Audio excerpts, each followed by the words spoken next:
Hello दोस्तों, नमस्कार। आज 25 अगस्त 2023 है। तो आज का समसामयिक घटना लेके हम आपके सामने उपस्थित हो रहे हैं।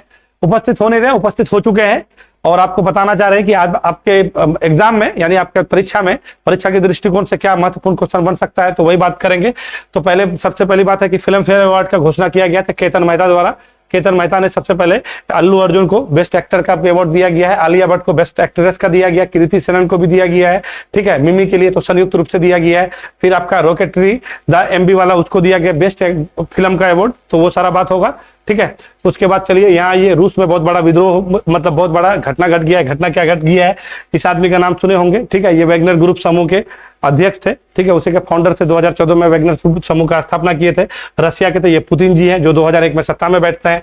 और 2015 में जब क्रीमिया को यूक्रेन से अलग करके रूस अपने में मिला लिया था, तो वैगनर समूह का जो ग्रुप था इस आदमी का, ठीक है, इसका नाम है आपका येवगेनी प्रिगोजिन नाम है इसका। ठीक है, इसको अच्छा से इससे फेमस इसको समझ जाइए। इसके बारे में अभी बात करेंगे, कैसे कैसे कहानी शुरू हुआ। अभी हवाई दुर्घटना में इसका मारा गया। ये मॉस्को से सेंट पीटर्सबर्ग जा रहे थे। ठीक है, उसी बीच में हवाई दुर्घटना में इसका यानी मृत्यु हो जाता है। और एक साथ एक नहीं 13 आदमी मृत्यु होता है। 3 आदमी चालक दल में रहते हैं और बाकी बचा 10 और नागरिक से। ठीक है, तो अभी वहां पे रूस में बहुत ज्यादा हल्ला गुल्ला चल रहा है। तख्ता पलट होने की बात भी चल रहा है कि क्या होगा पुतिन के साथ, यूक्रेन के साथ। तो आप देख ही रहे हैं कि लड़ाई चल रहा है। ब्रिक्स समूह का विस्तार होने जा रहा है। ब्रिक्स समूह में विस्तार के लिए 6 सदस्य को जो है मंजूरी दे दिया गया है। 1 जनवरी 2024 से आधिकारिक रूप से सम्मिलित कर लिया जाएगा। 6 में से आपका एक अर्जेंटीना है, मिस्र है, इथोपिया है, सऊदी अरब है, यूएई है और ईरान है। ठीक है, आगे में जाएंगे तो आपको फिर बताते हैं, खाली ये हाईलाइट है। उसके बाद जक्सा और नासा द्वारा एक मिशन किया जाएगा, जिस मिशन को चंद्रयान 4 कहा जा रहा है। ये 2025 में जाएगा। ठीक है, तो वही लुपेक्स में बारे में बात करेंगे। ठीक है, लूनर पोलर, ठीक है, वो उसकी बात होगा। उसके बाद आगे में क्या है, आगे में आप ये जानते हैं कि पहली बार जो है हम लोग फिडे विश्व शतरंज कप में 2000 में अपना आप लेके आए थे। और इस बार जो है फिडे विश्व शतरंज कप में आर प्रज्ञानंदन और ये मैग्नस कार्लसन जो है, दोनों अजरबैजान के बाकू में चल रहा था। ये 3 दिन से चल रहा था। फाइनली हम लोग को रजत पदक मिला है। ये स्वर्ण पदक लेके चले गए। ये नॉर्वे के हैं। ठीक है, और विश्वनाथ आनंद जो है 2000 में पहली बार हम लोग एक ही बार जीते हैं।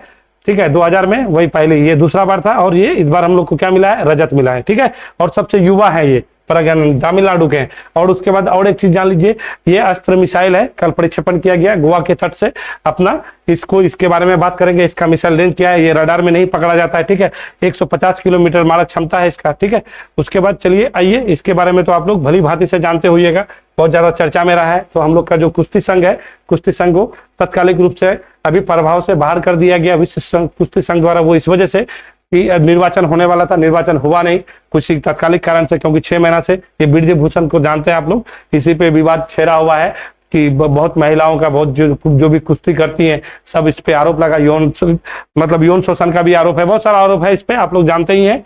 ठीक है, तो चलिए हम लोग क्वेश्चन शुरू करते हैं। क्वेश्चन कहां से शुरू करेंगे, 1 नंबर क्वेश्चन से। तो क्वेश्चन क्या है आपके सामने, पहला क्वेश्चन ये है कि 5 सदस्यीय ब्रिक्स समूह का विस्तार जोहान्सबर्ग सम्मेलन में किया गया, ये कब से आधिकारिक रूप से प्रभावी होगा। तो आधिकारिक रूप से प्रभावी होगा, तो पहले यही बात समझ जाइए कि ये आधिकारिक रूप से क्या है। तो ये आधिकारिक रूप ये है कि, चलिए पहले ले लेते हैं, ठीक है ना। ये आधिकारिक रूप से क्या है कि देखिए, अभी जोहान्सबर्ग में जो हो रहा था, ये 15वां शिखर सम्मेलन हो रहा था। पहले ये जानिए, हमारे मोदी जी गए हुए थे। कौन गए हुए थे, मोदी जी गए हुए थे। ठीक है, ये कहाँ पे हो रहा था, दक्षिण अफ्रीका में हो रहा था। दक्षिण अफ्रीका में हो रहा था, जोहान्सबर्ग में हो रहा था। ठीक है, जोहान्सबर्ग में ये हो रहा था। ठीक है ना, ये बात जान जाइए। तो यहाँ का राष्ट्रपति जो है सिरिल रामाफोसा है। कौन है, सिरिल रामाफोसा है। सिरिल रामाफोसा, इसने जो है घोषणा किया कि 6 देश ऐसा होगा जो ब्रिक्स समूह में शामिल किया जाएगा। और वो 6 देश कौन है, तो आपको हम पहले भी बता चुके हैं। अर्जेंटीना होगा, उसके बाद मिस्र होगा, इथोपिया होगा, यूएई, सऊदी अरब और ईरान। चलिए थोड़ा सा इसका इतिहास थोड़ा जान लेते हैं। ब्रिक्स के बारे में और एक बार बता चुके थे, फिर हम बता देते हैं आपको एक बार फिर से। तो ये ब्रिक्स के, सबसे पहले ये जानिए कि ब्रिक्स जो है, ब्रिक्स का शब्द का प्रयोग सर्वप्रथम एक ब्रिटिश अर्थशास्त्री थे, उसका नाम क्या था, जेम्स ओ नील नाम था उसका। ठीक है, जेम्स ओ नील नाम था उसका। ठीक है, जेम्स ओ नील नाम था इसका। इसने 2001 में इस जितने भी ये विकासशील देश है उसके लिए एक शब्द दिया, ब्रिक। और उस ब्रिक में आपका ब्राजील, रसिया, इंडिया और चाइना का बात किया गया। फिर 2006 में इसका आधिकारिक रूप से इसका मतलब औपचारिक रूप से इसका गठन होता है। ठीक है, 2006 में। फिर 2009 में जाके इसका पहला सम्मेलन होता है रूस में, ठीक है ना, रूस में होता है इसका सम्मेलन, ये बात आप समझते चलिएगा। फिर 2010 में इसी संगठन में, 2010 में इसी संगठन के आपका दक्षिण अफ्रीका, जहां पे आज आपका क्या हुआ है, ये आपका जोहान्सबर्ग में जहां पे सम्मेलन हुआ है 15वां, ये वाला देश आखिर के 2010 में इसमें सम्मिलित हुआ। फिर फाइनली जाके ये ब्रिक्स का विस्तार ले लिया और ये आज ब्रिक्स से ब्रिक्स हो गया है। और इस ब्रिक्स से अब आपके साथ और 6 देश इसमें, देखिए टोटल इसमें 19 देश जो है आपका सदस्य बनने के लिए अपना बात रखा कि हम लोग को मतलब अपना इच्छा जाहिर किया, मगर ले कितना 6 ही देश को। तो चलिए थोड़ा सा मैप के माध्यम से आपको समझाते हैं कि ये ब्रिक्स देश कहाँ कहाँ पे है और कौन कौन हो सकता है। तो चलिए यहाँ पे पहले आता है, तो सबसे पहले ये जानिए कि सबसे पहले आपको क्या बोले थे 2001 में जब जिम ओनील जो है ये सबको गढ़ा था, उस टाइम कौन कौन था, तो पहले बड़ा दिल था, बड़ा दिल के बाद आपका रसिया था, चाइना था और आपका भारत था, ठीक है। 2010 में कौन आ गया, 2010 में आपका आ गया दक्षिण अफ्रीका, ठीक है। अब 2000 अभी कितना है, 23 है। आप लोग जानते हैं कि 2019 से लेके 2022 तक इसका जो है आपका बैठक नहीं हो रहा था 2022 तक। वो क्यों नहीं हो रहा था, कोविड-19 था, आप लोग जानते हैं कोविड चल रहा था, कोविड-19 का प्रकोप था, इसी को लेकर के इसको रोका गया था। तो बहुत दिन बाद यानी 2019 के बाद डायरेक्ट 2023 में इस बार यहाँ पे बैठक हो रहा है आपका जोहान्सबर्ग में। तो इस बैठक का खास बात यह है कि जितने भी सदस्य देश है सब कुछ चाह रहे हैं कि इस समूह का क्या हो, विस्तार हो। जब विस्तार होगा, जितने भी विकासशील देश है और अल्प विकासशील देश है, खास करके हमारा भारत, हम लोग का जो भारतीय लोग हैं, हमारे प्रधानमंत्री जी हैं, वो विशेष करके चाह रहे हैं कि ये समूह जितना संगठित होगा, जितना मजबूत होगा, उतना अच्छा होगा। अल्प विकासशील और विकासशील देश का एक ऐसा समूह होना चाहिए जो एक अपना दावेदारी रखे। अब देखिए इस बार क्या कर दिया, ये आपका अर्जेंटीना, यहाँ पे जानते हैं अर्जेंटीना है एक अच्छा बड़ा सा देश है, विकासशील देश है, ठीक है।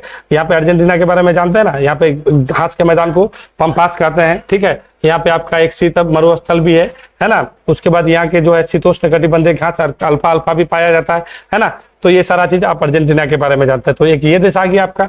अब यहाँ पे एक देश आइए, यहाँ पे मिस्र है, यहाँ पे आप जानते हैं सुएज नहर है, यहाँ पे आप लाल सागर है, ठीक है। और ये आपका जो है ये यहाँ पे आप देख रहे हैं अदन की खाड़ी है, ये अपना हिंद महासागर है, ठीक है। तो ये आ गया आपका मिस्र। आज देखिए ये इथोपिया है, इथोपिया देखिए, इथोपिया, सोमालिया, जिबूती, इरिट्रिया मिलकर ये हॉर्न ऑफ अफ्रीका का निर्माण करता है और सारा व्यापार इधर से ही होता है। आप जानते हैं आगे भूमध्य सागर है, तो इसका बहुत ज्यादा बहुत महत्वपूर्ण स्थान रहता है मिस्र खास के। और भी अभी इसके जो राष्ट्रपति हैं ये फतेह अल सीसी भारत भी आए थे और अपने प्रधानमंत्री को यहाँ का ऑर्डर ऑफ नाइल जो अवार्ड है वो भी दिया गया है।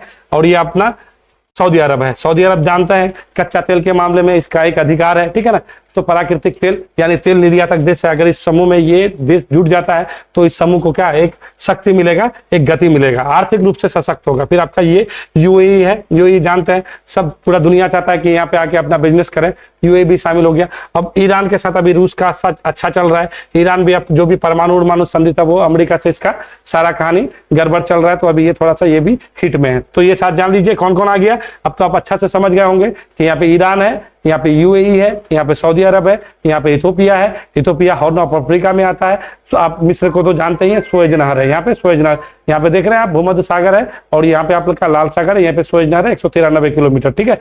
1956 को जो है इसको राष्ट्रीयकरण किया गया था और 1969 में बन के तैयार हुआ था, ठीक है ना। आप लोग ये सब जानते ही होइएगा नहीं। चलिए अब आगे चलते हैं। यहाँ पे लाल सागर, ये भूमध्य सागर है, इधर फिर आपका अटलांटिक महासागर है। अब यहाँ से देखिए ब्राजील भी अपने आप में बहुत ज्यादा मतलब एक तरह से बहुत अच्छा देश है, क्या व्यापार के दृष्टिकोण से बहुत मैटर करता है क्योंकि बड़ा देश है, ठीक है। तो इसके बगल में आपका अर्जेंटीना आ गया, ठीक है ना। तो अर्जेंटीना ये सारा देश हो गया। अब थोड़ा सा ब्रिक्स के बारे में और जानिए, ब्रिक्स में क्या है, BRICS ब्रिक्स। इस ब्रिक्स टोटल दुनिया का जो वर्ल्ड का टोटल जो पॉपुलेशन है, जनसंख्या है, ब्रिक्स देश अकेले टोटल जनसंख्या का 41% जनसंख्या अपने पास रखता है, ये बात जान जाइएगा।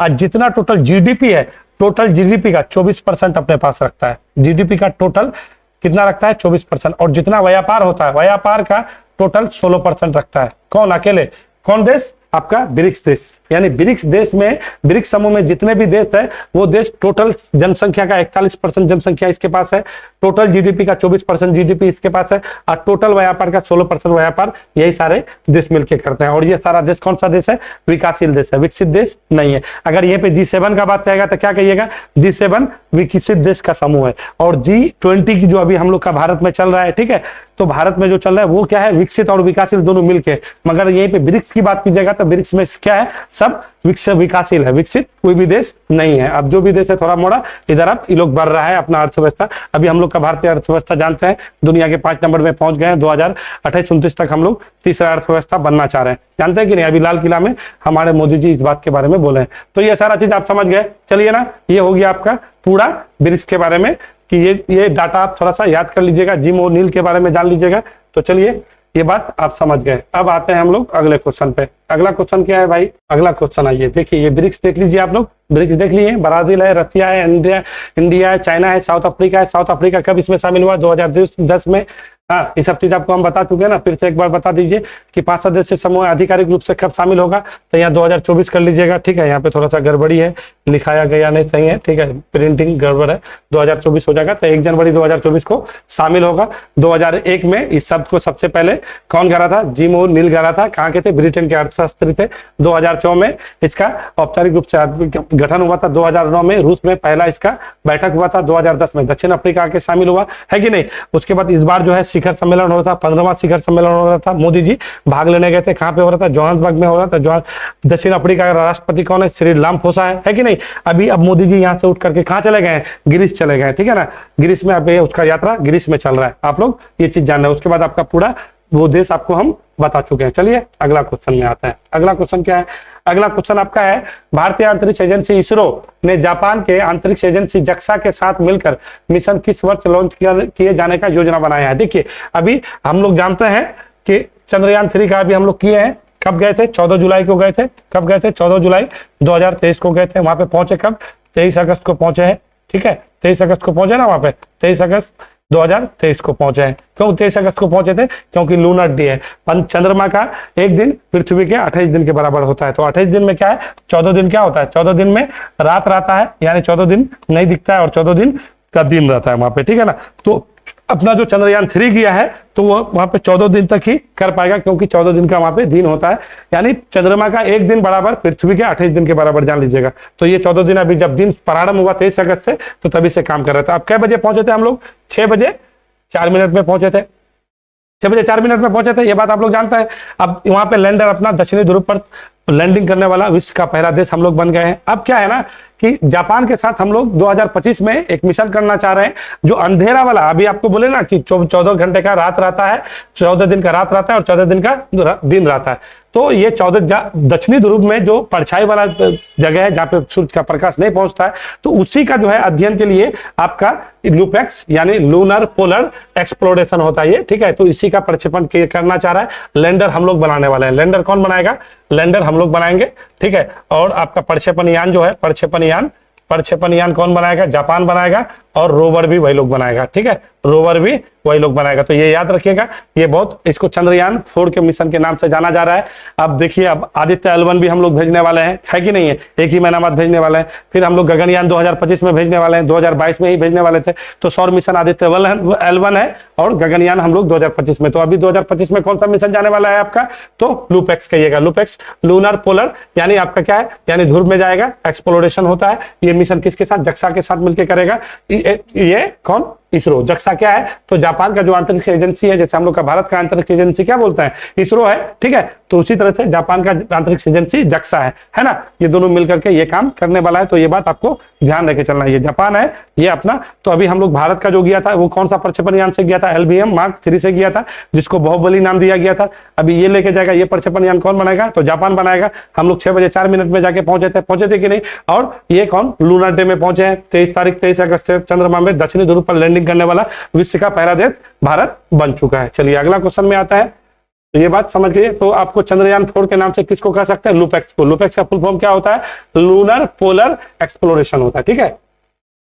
चलिए अगला क्वेश्चन क्या है, अगला क्वेश्चन है, राष्ट्रीय ई प्रशासन सम्मेलन का आयोजन कहाँ किया जाए, कि कहाँ किया जा रहा है। तो आप ये जानिए कि ई प्रशासन, इससे पहले ये 26वां हो रहा है, ये कैवां हो रहा है, 26वां हो रहा है। 26वां आपका इंदौर में हो रहा है, ये आपका कहाँ, इंदौर में हो रहा है, ठीक है। और इससे पहले जो है आपका 25वां हुआ था, ये आपका जम्मू कश्मीर में हुआ था। कहाँ हुआ था, जम्मू कश्मीर में हुआ था, और जम्मू कश्मीर के कटक में हुआ था। ये बात आप जानते, कटरा, कटक बोलते हैं, कटरा होता है ना, कटरा जगह का नाम है, ठीक है, कटरा में हुआ था 26वां। अब ये देखिए ई प्रशासन क्या है ना, प्रशासन में भागीदारी लोग का क्या होता है, तो इसी को लेकर के पुरस्कृत भी किया जाता है। तो मध्य प्रदेश के जो है एमएसएमई मंत्री कौन है, ओम प्रकाश सकलीचा है, ठीक है, ओम प्रकाश सकलीचा के द्वारा इसका जो है उद्घाटन किया गया है, ठीक है।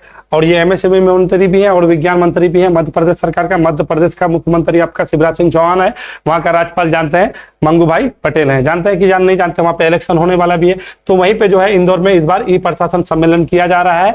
और एक बात जान जाइए, इंदौर को जो है मध्य प्रदेश का सांस्कृतिक राजधानी भी कहते हैं। स्वच्छ सर्वेक्षण में लगातार 6ठी बार इंदौर नंबर 1 में, कई बार का पुरस्कार जीता है, तो क्या कहिएगा, लगातार 6ठी बार प्रथम स्थान प्राप्त किया कौन, इंदौर। मध्य प्रदेश का सांस्कृतिक राजधानी इंदौर है, लगातार स्वच्छ सर्वेक्षण में 6 बार टॉप स्थान में रहा है, प्रथम स्थान पे रहा है। इंदौर में इस बार ई प्रशासन सम्मेलन किया जा रहा है ना। ई प्रशासन सम्मेलन क्या होता है, तो इसमें क्या है ना, आपका प्रशासन में लोग का भागीदारी कितना क्या हुआ नहीं हुआ उसी चीज का किया जाता है। इसमें 5 क्षेत्र में जो है पुरस्कार भी प्रदान किया जाता है, जिसमें से रुपया दिया जाता है और मेडल दिया जाता है, ठीक है। तो इतना सारा चीज आप जान जाइएगा। 25वां कहाँ हुआ था, तो क्या कहिएगा, कटरा में हुआ था। कटरा कहाँ पर था, जम्मू कश्मीर में। 26वां कहाँ हो रहा है, तो इंदौर में हो रहा है। इंदौर कहाँ है, मध्य प्रदेश में है।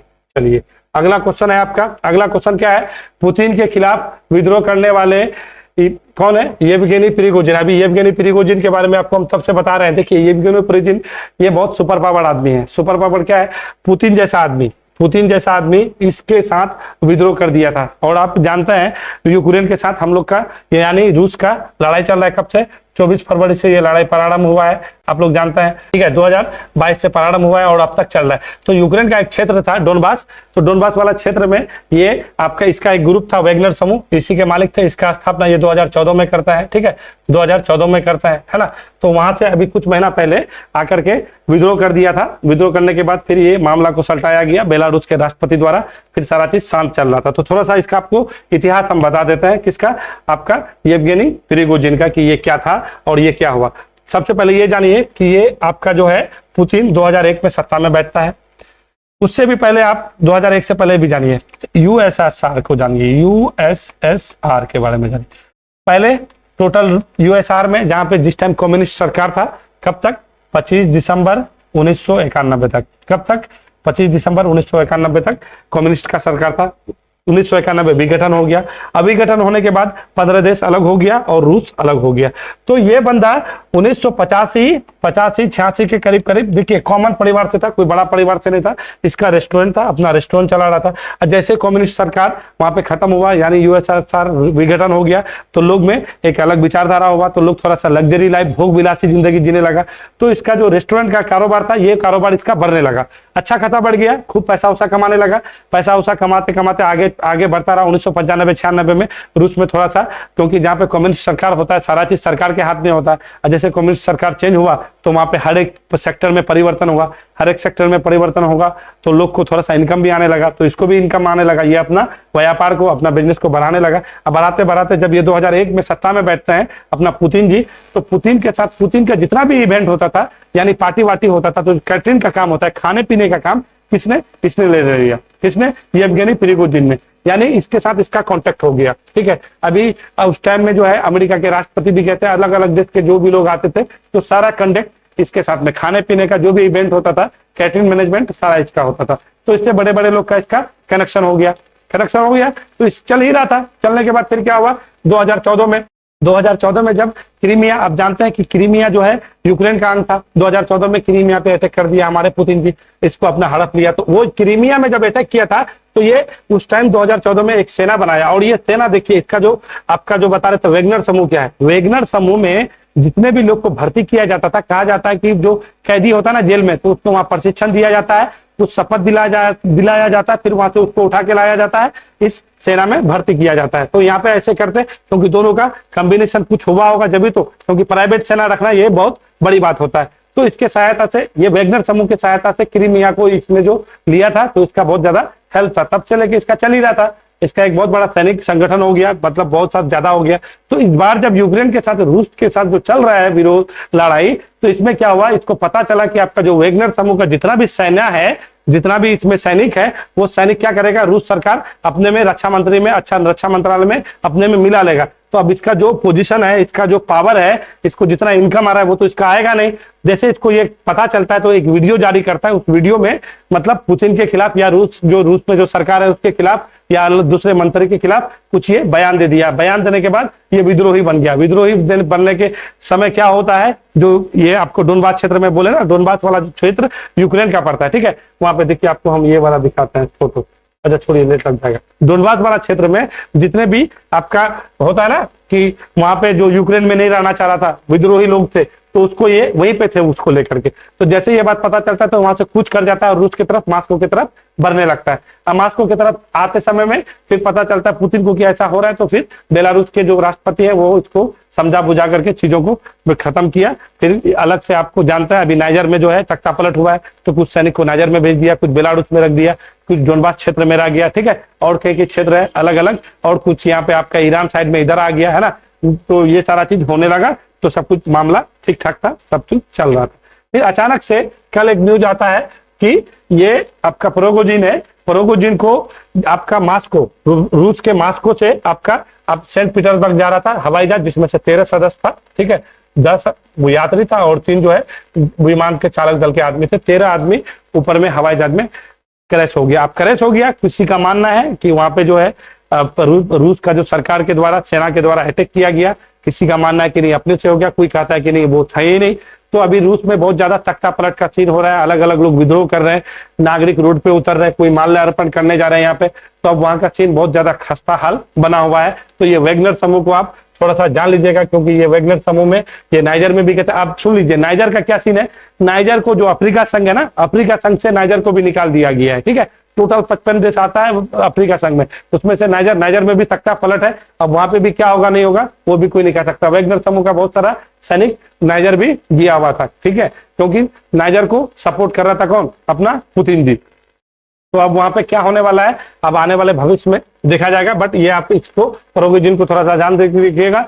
ये वैगनर समूह आपको पूछ सकता है, प्राइवेट सेना का समूह था, 2014 में बना था। ये क्रीमिया को जब ये यूक्रेन से अलग किया गया था तो उसमें बहुत ज्यादा इसका इंपोर्टेंस था। ये पुतिन जी 2001 से लेकर अब तक सत्ता में बैठे हुए हैं। अब इसका भी सत्ता अब डुलने लगा है, क्योंकि रूस का जो, अब देखिए इसमें दोनों बात हो सकता है, हो सके इसका हाथ हो सकता हो, और दूसरा ये भी हो सकता है कि कोई विदेशी ताकत जो पुतिन को बदनाम करना चाहता हो, या फिर आपका रूस में जो है गिराई युद्ध छड़ना चाहता हो कि इतने बड़े नेता को, जो इतना बड़ा समूह को लीड कर रहा था, उसको मरवा दिया, और सारा क्रेडिट किस पे चला जाएगा, पुतिन पे चला जाएगा, क्योंकि पुतिन के साथ इसका भी संबंध बढ़िया नहीं था। तो ये दोनों हो सकता है कि पुतिन भी मरवा सकता है, हो सके कोई दूसरा देश वाला, कोई विदेशी भी ताकत मरवा सकता है, क्योंकि यहाँ पे आंतरिक विद्रोह हो जाएगा। अगर ये मर गया है तो अभी आप न्यूज देखते होइएगा तो पता होगा कि अलग अलग जगह में प्रोटेस्ट हो रहा है, लोग इसके समाधि पे आ रहे हैं कि समाधि तो बना नहीं है, मतलब ऐसा ही इसका फोटो पे माल्य अर्पण करने के लिए। तो लोग का क्या मतलब अब आगे होता है तो ये देखने लायक होगा कि क्या सही है क्या गलत है।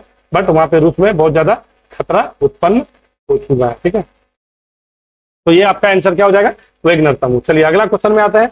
अगला क्वेश्चन क्या है, तो 69वां फिल्म पुरस्कार में जो सर्वश्रेष्ठ अभिनेता का जो पुरस्कार दिया गया है, तो किसको, अल्लू अर्जुन को दिया गया है। अल्लू अर्जुन कौन, पुष्पा द राइज। ये पहली बार हुआ है कि फिल्म पुरस्कार, राष्ट्रीय फिल्म 69वां फिल्म पुरस्कार राष्ट्रीय दिया गया है, और वो तेलुगु भाषा का दिया गया है। ये भी जान लिखिएगा, ठीक है, पहली बार हुआ है। नहीं तो अब तक तेलुगु भाषा फिल्म का सर्वश्रेष्ठ फिल्म का पुरस्कार कभी नहीं दिया गया था, ठीक है। तो इसमें रॉकेटरी, ठीक है, रॉकेटरी को सर्वश्रेष्ठ फिल्म का अवार्ड दिया गया है। सर्वश्रेष्ठ हीरो का इसको दे दिया गया अल्लू अर्जुन को।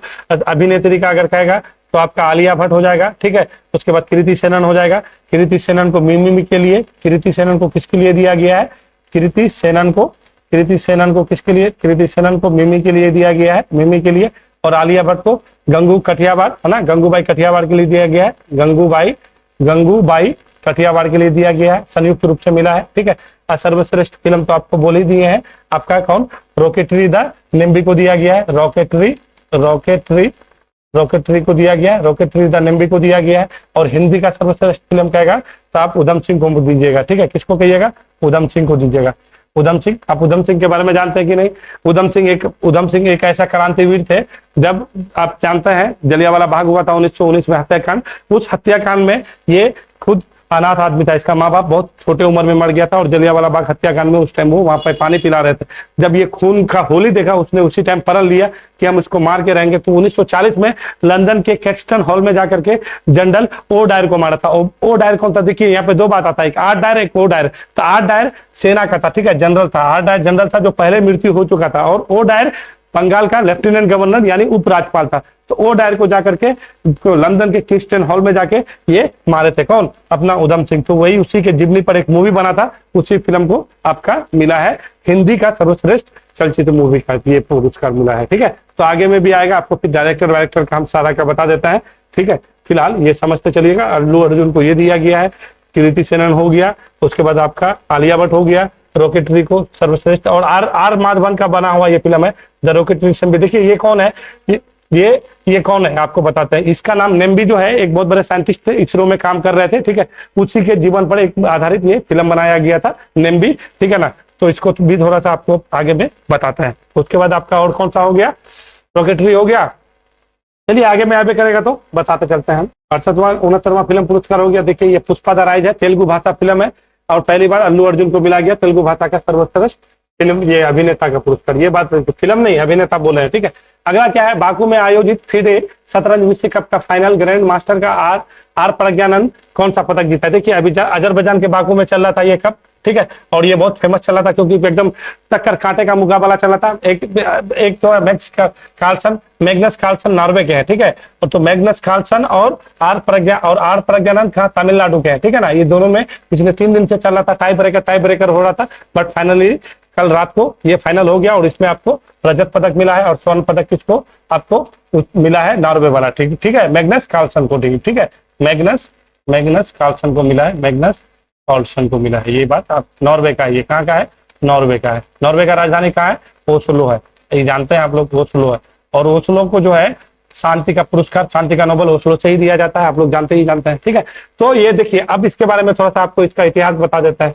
अब तक FIDE शतरंज विश्व कप जीतने वाला भारत एक बार 2000 में बना है। कौन 2000 में आपका कौन बना था? सबसे पहले ग्रैंड मास्टर आपके बने थे, वही जो है इसको जीत करके लेके आए थे, और आप लोग इसके नाम से भली भांति परिचित होइएगा। ठीक है ना, उसके बाद इस बार जो है मैग्नस कार्लसन ने स्वर्ण पदक जीतते बेचारे चूक गए, और इसको रजत पदक मिला है। और ये कहाँ पे हो रहा था, तो आपका अजरबैजान के बाकू में हो रहा था। ठीक है, अब ये FIDE शतरंज विश्व कप बहुत मैटर करता है, और सबसे कम उम्र के, भारत के सबसे कम उम्र के आर प्रज्ञानंदा है जो ये खिताब जीते हैं। और अभी विश्वनाथ आनंद यहाँ पे आपको क्या, विश्वनाथ आनंद के बारे में ना, विश्वनाथ आनंद जो थे, विश्वनाथ आनंद पहले जो ग्रांड में ये 2000 में जो जीते थे, तो विश्वनाथ आनंद ने ये पहली बार जीता था, मगर सबसे कम उम्र का कहेगा तो आर प्रज्ञानंदन आपको मानना है। इस बार कौन सा पदक जीता है, रजत पदक जीता। कहाँ हो रहा था, बाकू में चल रहा था। ठीक है, अच्छा चलिए, अब मैग्नस कार्लसन कहाँ का है, नॉर्वे का है। नॉर्वे का राजधानी कहाँ है, ओस्लो है। वो कौन सा पदक जीता है, स्वर्ण पदक जीता है। चलिए अगला क्वेश्चन, अगला क्वेश्चन क्या है,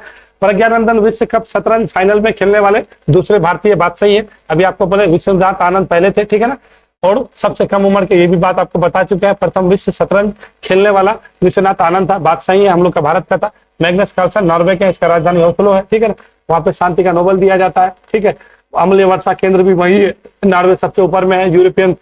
ये नाटो का सदस्य नहीं है, नाटो का सदस्य बनने के लिए आवेदन दिया था, बट उसका वो आवेदन क्या कर दिया गया, रद्द कर दिया गया है, आप लोग जानते होंगे। चलिए अगला क्वेश्चन में आता है। अगला क्वेश्चन क्या है, लाइट कम्पैक्ट एयरक्राफ्ट तेजस से किस मिसाइल का परीक्षण किया गया है? तो पहले आप देखिए, लाइट कम्पैक्ट एयरक्राफ्ट ये जो है, इसके बारे में जानिए। ये जो है सुपरसोनिक मिसाइल है। क्या है, सुपरसोनिक है। अब सुपरसोनिक क्या होता है, सुपरसोनिक ना, जो ध्वनि के चाल से 3 से 4 गुना स्पीड से चले, 3 गुना से 4 गुना। अब ध्वनि का चाल क्या होता है, 1 मैक बराबर 1 ध्वनि का चाल कहा जाता है। ठीक है, मैक ध्वनि का चाल जानते ही आप लोग। तो 3 से 4 गुना, और एक होता है हाइपरसोनिक, तो ये 7 से 8 गुना होता है। ध्वनि के चाल से 7 से 8 गुना अधिक होता है, तो उसको क्या कहेंगे, हाइपरसोनिक कहेंगे। ठीक है, तो सुपरसोनिक मिसाइल है, और इस मिसाइल का परीक्षण किया है गोवा के तट से। ये जानते हैं, इसका मारक क्षमता 150 किलोमीटर है। ठीक है, और इसमें सबसे बड़ी बात है ना, रडार के पकड़ में नहीं आएगा, ये रडार के पकड़ में नहीं आ सकता। ये हवा से हवा मार करने वाला मिसाइल है। क्या मारेगा, हवा से हवा मिसाइल मार करता है ये। ठीक है ना, गोवा से परीक्षण किया गया। और ये सबसे बड़ी बात ये है कि स्वदेशी है, इसमें कोई भी मिलावट नहीं है, स्वदेशी है। और ये किसको बनाया है, DRDO ने बनाया है। DRDO का स्थापना आप लोग को बोले थे हम, कब है, DRDO का स्थापना कब बताए थे आप लोग को, 1958 को। ठीक है, इसके अध्यक्ष कौन है, समीर वी कामत है। ये भी बात आप लोग जानते होइएगा। ठीक है, समीर वी कामत है ना, वी कामत जी है ना, कामत जी हैं, ये बात आप लोग जानते होइएगा। समीर वी कामत इसके अध्यक्ष है, ठीक है ना। तो है हिंदुस्तान एरोनॉटिक्स लिमिटेड, डीआरडीओ, ये सारे लोग मिल करके इस मिसाइल को बनाया है, ठीक है। अस्त्र है, हवा से हवा मार करने वाला है, ठीक है। और आपका तेजस के साथ, अब देखिए इसके साथ SU-30 है ना, ये भी एक विमान है, इसके साथ भी आगे चल करके, क्योंकि बहुत नया आधुनिक तकनीक से बनाया गया है, आगे चल करके इससे भी परिक्षेपण करेगा, इससे भी दाग सकता है, मिग से भी मीराज से भी दाग सकता है। अभी बहुत हाई टेक्नोलॉजी से इसको बनाया गया है, ठीक है ना। एयरक्राफ्ट तेजस से कर दिया, गोवा में किया गया था, तो ये क्या हो जाएगा, अस्त्र हो जाएगा। मारक क्षमता कितना, 150 किलो। कितना ऊंचाई क्या कहते, क्या कहिएगा, 20,000 फीट से किया गया था। कितना फीट, 20,000 फीट की ऊंचाई से इसका परिक्षेपण किया गया है। ये भी जान चलते चलिएगा, क्योंकि ये बहुत बड़ा मैटर करता है, इतना ऊंचाई से परिक्षेपण करना एकदम सटीक होता है। रडार में तो पकड़ में ये आएगा ही नहीं, आएगा बिल्कुल भी नहीं आएगा। देखिए इसको देख लीजिए आप, आपके सामने दिख रहा है, ये हमारा तेजस है, इसे छोड़ा गया, एकदम भाई से निकलेगा। जितने भी अगल बगल के, ऐसे भी चाइना का हालत खराब है, मालूम है आप लोग को, वहां पे आर्थिक मंदी आने पे आसार है, ट्रेड वार चल रहा है। भारत अपने अमेरिका, ये जो जितने भी बड़े बड़े देश है, जो उपभोक्ता, जहाँ पे सबसे अधिक जनसंख्या है, सारा देश इससे कन्नी काट रहा है। अब इसका हालत खराब है, अब वो वाला दिन नहीं रहा, भारत को आंख दिखाता था, अब वो दिन गया इसका, ठीक है। विश्व कुश्ती संघ ने समय पर चुनाव कराने में विफल होने के कारण, देखिए अभी आपको बोले थे ब्रिजभूषण के बारे में, इसके बारे में ये जान जाइए। विश्व कुश्ती संघ जो है, अभी विश्व कुश्ती संघ जो है एक आदेश जारी किया है कि भारतीय कुश्ती संघ को तत्कालिक प्रभाव से बाहर कर दिया जाए। वो क्यों बाहर कर दिया जाए भाई, एक इसका रूल होता है। रूल क्या है कि समय के साथ अगर आप चुनाव नहीं कराते हैं तो आपको सदस्यता रद्द कर दिया जाएगा। आप कोई भी अगर कुश्ती संघ का इंटरनेशनल कोई भी मैच होता है तो वहां पे भारतीय जो भी खिलाड़ी हैं भारत के झंडे के तले नहीं खेल सकता। वो इस वजह से नहीं खेल सकता है क्योंकि यहाँ पे चुनाव कराना होता है, और चुनाव हुआ क्यों नहीं, ब्रिजभूषण पर कई आरोप लगा हुआ है। पता है ये बहुत बड़ा आदमी है, यूपी का MP भी है, ठीक है ना, बीजेपी का आदमी है, इसके पास अपना हेलीकॉप्टर है, घोड़ा है, हाथी है, बहुत बड़ा फ्लैट है, बेटा सबको इसका कुश्ती संघ में, सारा आदमी बड़े बड़े पोस्ट पे, इसका कोई कुछ बिगाड़ नहीं सकता है। बहुत बड़ा आदमी है इसका। अगर पैसे के बारे में कहा जाए, इसके पास बहुत कुछ है, ठीक है। अभी न्यूज में आ रहा था, बहुत कुछ दिखा रहा था। तो इसी पे एक आरोप लगा हुआ है, यौन शोषण का आरोप लगा गया। बजरंग पुनिया है, दीपा मलिक है, बहुत सारी जो कुश्ती महिलाएं हैं। तो आपका जंतर मंतर में बैठ के अभी बहुत ज्यादा हड़ताल उड़ताल नहीं कर रहा था, आप लोग देखिए होइएगा जंतर मंतर में, आपका कनाट प्लेस में, वहां पे आप इंदर ये भी गई थी, प्रियंका गांधी भी गई थी, और केजरीवाल लोग, बहुत सारा कुछ हुआ, बट कुछ हुआ नहीं है। अनुराग सिंह ठाकुर जो है अपना खेल मंत्री है, तो उसने बोला है कि हाँ बात अभी चलेगा। कोई आयोग बनाया है, उसका मीटिंग एक 3 सदस्यीय, जिसमें मेरी कॉम को भी रखा है कि उसका जो है जांच करेगा क्या सही है क्या गलत है। अब देखिए अब कब तक आएगा, बट एक समय होने के बाद इसको तत्कालीन रूप से बाहर कर दिया गया है। अब जो होने वाला है वो भारतीय खिलाड़ी भारत के झंडा के तले अभी नहीं खेल सकता, व्यक्तिगत रूप से खेल सकता है कोई दूसरे तरफ से, या कुछ और प्रक्रिया होगा, बट भारतीय झंडा के तले नहीं खेल सकता है। तो यही ब्रिजभूषण है, ये बहुत ज्यादा अभी मामला चल रहा है, तो इसको याद रखिएगा। कहेगा कि कौन सा जो है कुश्ती संघ ने जो है भारत को निलंबित कर दिया था, क्या कहिएगा, भारतीय कुश्ती संघ को अभी तत्काल प्रभाव से बाहर कर दिया गया है, निकाल दिया गया। क्यों, क्योंकि यहाँ पे अभी चुनाव नहीं हो पाया, चुनाव होने का, और उसका कारण कौन है, ब्रिजभूषण है, ठीक है। चलिए आगे बढ़ता है। आगे आप क्या क्वेश्चन है, आगे क्वेश्चन केतन मेहता अभी हो, जो आपको बता रहे थे ना 69वां राष्ट्रीय फिल्म पुरस्कार के, जो तो आपको बता रहे थे वो जूरी का अध्यक्ष जो था केतन मेहता था, उसी के द्वारा पुरस्कार का घोषणा किया गया है। इस पुरस्कार में जो आपको अभी बताए थे, रॉकेटरी द नावी इफेक्ट 2000, देखिए 2022 में ही ये पुरस्कार देने वाला था, 2021 का ये मूवी है। अब कोविड चल रहा था, तो कोविड की वजह से ये चीज हो नहीं पाया, इसी वजह से इस बार ये 2021 वाला फिल्म को किसको दिया गया है, रॉकेटरी द नेवी इफेक्ट। इसका डायरेक्टर कौन है, R माधवन है। सर्वश्रेष्ठ फीचर फिल्म का पुरस्कार इसी को दिया गया। यहीं पे हिंदी वाला कहेगा तो क्या कहिएगा, उधम सिंह वाला। अभी आपको बताएं, उधम सिंह कहते कहा, जलियांवाला बाग हत्याकांड का बदला लेने के लिए दिल्ली में कैक्स्टर हॉल में जाके मार दिए थे, किसको, ओ डायर को, ठीक है। और यहाँ पे जलियांवाला बाग हत्याकांड को वो अपने आंख से देखे थे, है कि नहीं है। अनाथ आदमी थे बेचारे, 2 भाई से थे, बाप माँ उसका पहले बहुत मृत्यु। एक वीडियो हम बना चुके हैं, जाके मेरा वीडियो प्ले लिस्ट में जाइएगा, जलियांवाला बाग करके थंबनेल आपको दिखेगा, आप वहां पे जाके देख सकते हैं। सर्वश्रेष्ठ हिंदी फीचर फिल्म का पुरस्कार सरदार उधम को आपको पहले बोल दिए। और ऐसे फीचर फिल्म कहेगा तो क्या कहिएगा, रॉकेट। देखिए इसके नाभि के बारे में बता ही दिए, इसरो के बहुत बड़े वैज्ञानिक थे, ठीक है। इसी के जिम्मे पर एक फिल्म बनाया गया है। तो ये दोनों आदमी व्यक्तिगत रूप से जिम्नी पर ही फिल्म है, ठीक है। सर्वश्रेष्ठ अभिनेत्री का पुरस्कार 2 आदमी को दिया गया, 2 और मतलब अभिनेत्री को दिया गया। एक आपका आलिया भट्ट हो जाएगा, एक कृति सेनन। आलिया भट्ट को किसको, गंगूबाई कठियावाड़ के लिए, और कृति सेनन को किसके लिए, तो आपका मिमी के लिए, ठीक है। अब मिमी के लिए सह अभिनेता का भी पुरस्कार मिला अपना पंकज त्रिपाठी को। कहाँ का, अपने बिहार का है, ठीक है, जानते ही जानता है। उसके बाद देखिए कश्मीर फाइल विवेक अग्निहोत्री बनाया था, ठीक है। तो इसको भी एक पुरस्कार दिया गया है। नरगिस दत्त अवार्ड दिया जाता है, ठीक है। तो विवेक अग्निहोत्री का फिल्म कौन, कश्मीर फाइल को दिया गया है कौन सा, नरगिस दत्त पुरस्कार। और लोकप्रिय फिल्म का पुरस्कार RRR को दिया गया, आप जानते हैं जूनियर NTR इस फिल्म को कर रहा था, ठीक है। सहायक अभिनेता का पुरस्कार किसको, बोल ही दिए, पल्लवी जोशी को सहायक अभिनेत्री का पुरस्कार दिया गया है। तो ये 4-5 को पुरस्कार याद रख। सर्वश्रेष्ठ डायरेक्टर का पुरस्कार गोदावरी के लिए दिया गया है, वो नहीं लिखा है क्या, देखिए लिखा हुआ तो है, कौन है आपका निखिल। सर्वश्रेष्ठ डायरेक्टर का पुरस्कार कौन हो जाएगा, गोदावरी मराठी भाषा का फिल्म है, किसको दिया गया, निखिल महाजन को सर्वश्रेष्ठ। चलिए शुरू से आता है, सर्वश्रेष्ठ हीरो का, सबसे सर्वश्रेष्ठ अभिनेता का पुरस्कार किसको दिया गया है, तो आप कह दीजिएगा अल्लू अर्जुन को दिया गया। कौन फिल्म के लिए, पुष्पा द राइज के लिए। कौन सा भाषा का, तेलुगु भाषा का, क्योंकि पूछ सकता है, पहली बार घटना घटा है। अब अभिनेत्री में आइए, अभिनेत्री में किसको दिया गया, आलिया भट्ट को दिया गया है। उसके बाद कृति सेनन। आलिया भट्ट कौन मूवी के लिए था, तो कह दीजिएगा कठियावाड़, गंगूबाई कठियावाड़ के लिए, और कृति सेनन किसके लिए, मिमी के लिए। हो गया। सर्वश्रेष्ठ निर्देशक यानी डायरेक्टर का किसको दिया गया, विवेक अग्निहोत्री को दिया गया, सॉरी निखिल महाजन को दिया गया है, वो एक गोदावरी मूवी बनाया था, किसका, मराठी भाषा का था। हो गया। सह अभिनेता कहेगा तो पंकज त्रिपाठी मारिएगा, किसके लिए, मिमी के लिए। और सह अभिनेत्री कहिएगा तो पल्लवी जोशी को दिया गया है, कश्मीर फाइल के लिए। और नरगिस दत्त पुरस्कार दिया जाएगा तो किसको दिया जाएगा, तो आपका ये वाला ये आपका विवेक अग्निहोत्री द्वारा जो निर्देशित फिल्म है कश्मीर फाइल को, ठीक है। तो इतना तो आपको याद रखना है। सर्वश्रेष्ठ फिल्म कहेगा तो क्या कहिएगा, अब द रॉकेटरी नाम भी इफेक्ट को दिया गया है, ये किसके, R माधवन का है। और सर्वश्रेष्ठ हिंदी फीचर फिल्म कहेगा तो आपका सरदार उधम सिंह मार्दना है, ठीक है। ये सारा चीज आप करा। चलिए और आपको थोड़ा सा आपके लिए ये नॉलेज वाला बात बोल देता है। बिजनेस 20 का बैठक अभी हाल फिलहाल में आयोजित किया जा रहा है दिल्ली में। बिजनेस 20 अभी जानते हैं ना, U20 हो रहा था आपका बनारस में, वो पारंपरिक चिकित्सा पे हुआ है आपका गुजरात गांधीनगर में। फिर आपका डिजिटल इकोनॉमी में बेंगलोर पे हो रहा था, ठीक है। वाणिज्य वाला अभी जयपुर में हो रहा है। तो ये G20 का जितना भी हो रहा है, G20 को आपको जान के चलना है। देखिए G20, ये G20 से हर क्वेश्चन, हर एग्जाम में एक बार क्वेश्चन हो ही जाएगा। वसुधैव कुटुंबकम, ये ध्येय वाक्य है, ये याद रखिएगा। इसका जो लोगो है उसी में वसुधैव कुटुंबकम और का महाउपनिषद से लिया गया, इसको ये भी याद रखना है।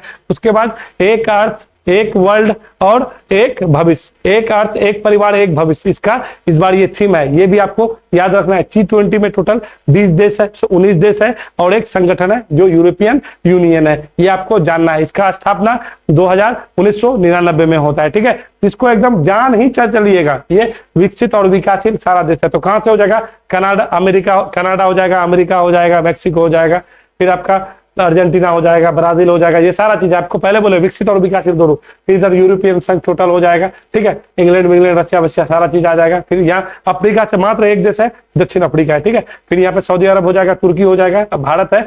फिर आप इधर आइएगा तो आपको इंडोनेशिया, ऑस्ट्रेलिया मिलेगा, इधर कोरिया मिलेगा, कोरिया गणराज्य है, जापान है। ये टोटल इतना देश है। तो इसको एक बार आप लोग देख लीजिए। यहाँ से पूछेगा कि इनमें से कौन सा देश G20 का सदस्य नहीं है।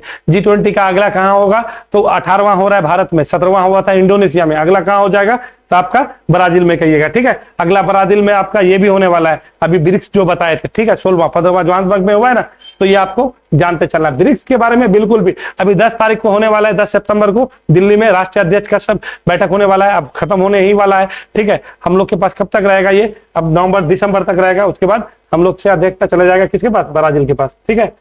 चलिए ये सारा आपका क्वेश्चन है। तो जितना सारा चीज बताने का प्रयास किए हैं, इसको आप लोग अपने स्तर से एक बार देख लीजिएगा। फिर संडे के दिन जितना एक सप्ताह का जितना भी पढ़ाए हैं, जितना भी वीडियो बनाए हैं, ये सारे का कंपाइलेशन करके साथ आपके साथ लाएंगे। रिवीजन करते रहिए। देखिए सिर्फ हम एक क्वेश्चन में बहुत सारा क्वेश्चन बता देते हैं, जिससे आप जब एग्जाम देने जाइएगा मेरा इस चीज का आपको बहुत ज्यादा लाभ मिलेगा, ठीक है। तो स्किप नहीं कीजिएगा। और अगर अच्छा लगता है, अगर आपको इससे लगता है कि कुछ लाभ मिल सकता है, हमारे दोस्त यार को कुछ फायदा हो सकता है, तो वीडियो को शेयर जरूर किया कीजिए, ठीक है। जिससे हमको भी लगेगा कि नहीं मेरा वीडियो को लोग देख करके कुछ लाभान्वित हो रहा है, लोग को कुछ फायदा हो रहा है, ठीक है।